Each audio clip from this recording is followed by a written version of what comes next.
Shalom saudara-saudara, puji Tuhan. Tuhan masih memberikan kita kekuatan, kesehatan, kemampuan untuk bersama-sama belajar firman Tuhan. Ada sukacita bagi saudara tak kalah belajar firman Tuhan. Doa saya kita jangan jemu-jemu untuk belajar firman Tuhan. Pertama-tama saya harus ucapkan selamat tahun baru kepada saudara-saudara untuk tahun 2021 ini. Puji Tuhan, kita bisa memasuki tahun 2021 hanya oleh pertolongan Tuhan. Selamat tahun baru, Tuhan memberkati saudara. Saudaraku, saya akan sampaikan firman Tuhan, yaitu biarlah dia tumbuh tahun ini lagi. Lukas 13 ayat 6 sampai 9 dikatakan perumpamaan tentang pohon ara yang tidak berbuah. Lalu Yesus mengatakan perumpamaan ini, seorang mempunyai pohon ara yang tumbuh di kebun anggurnya, dan ia datang untuk mencari buah pada pohon itu, tapi ia tidak menemukannya. Lalu ia berkata kepada pengurus kebun anggur itu, sudah 3 tahun aku datang mencari buah pohon pada pohon ara ini, dan aku tidak menemukannya. Tebanglah pohon ini, untuk apa ia hidup di tanah ini dengan percuma? Jawab orang itu, Tuhan, biarkanlah dia tumbuh tahun ini lagi. Aku akan mencangkul tanah sekelilingnya dan memberikan pupuk kepadanya. Mungkin tahun depan ia berbuah, jika tidak, tebanglah ia.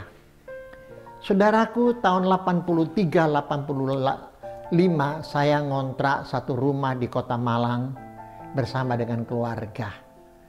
Di depan rumah halaman ada pohon mangga yang sudah lama, yang sudah tinggi besar. Saudaraku yang saya kasih dalam Tuhan, pada suatu hari pemilik rumah itu datang ke rumah saya berkata begini, Pak, bagaimana Pak kalau saya tebang aja pohon ini karena tidak bisa berbuah? Sudah sekian tahun tidak berbuah. Dalam hati saya pikir benar dia tidak pernah berbuah. Tapi saya katakan kepada bapak itu, Pak, biarlah Pak, jangan ditebang. Siapa tahu dia berbuah.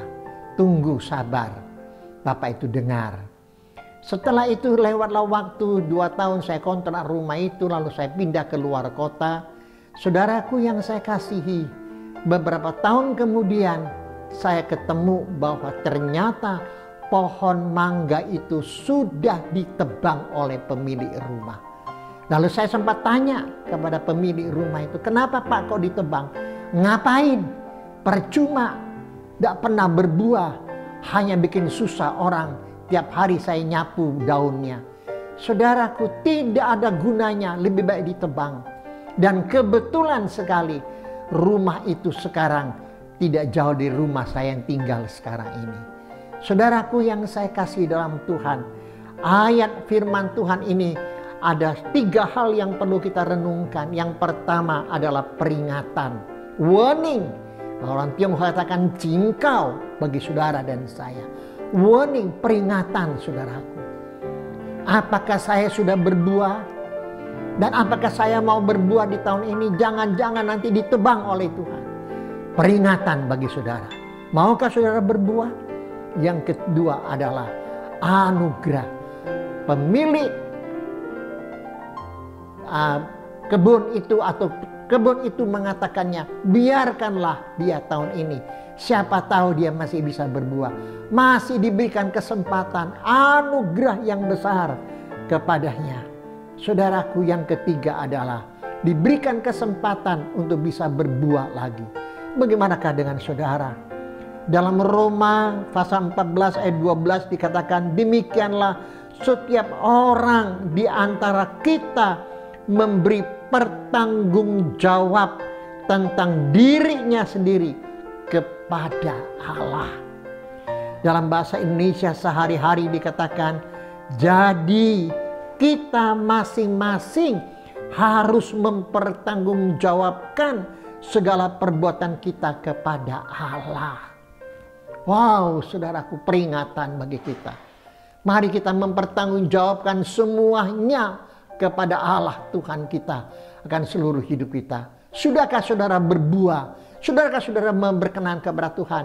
Saya sudah sampaikan beberapa waktu yang lalu, tahun 2020 mungkin kita belum berbuah atau tidak berbuah. Mari tahun ini kita ambil komitmen, kita mau berbuah dan harus berbuah. Kalau tidak, Tuhan akan tebang pohon ini. Kita nggak ada harapan lagi. Tuhan menolong saudaraku. Ada satu ayat jadi peringatan bagi saya. Amsal 13 ayat 13 dikatakan, siapa meremehkan firman, ia akan menanggung akibatnya. Tapi siapa yang taat kepada perintah akan menerima balasan atau menerima upahnya. Siapa yang taat kepada firman, dia akan mendapatkan berkat upah yang dari Tuhan. Tuhan menolong saudara. Tuhan memberkati saudara untuk sungguh-sungguh berkenan kepada Tuhan. Kita semua rindu minta kekuatan agar tahun 2021 kita semua bisa berbuah. Seperti dalam Galatia pasal yang kelima dikatakannya berbuah 9 macam buah. Saudara bisa lakukan itu. Tuhan menolong saudara. Tuhan memberkati saudara. Soli Deo Gloria. Amin.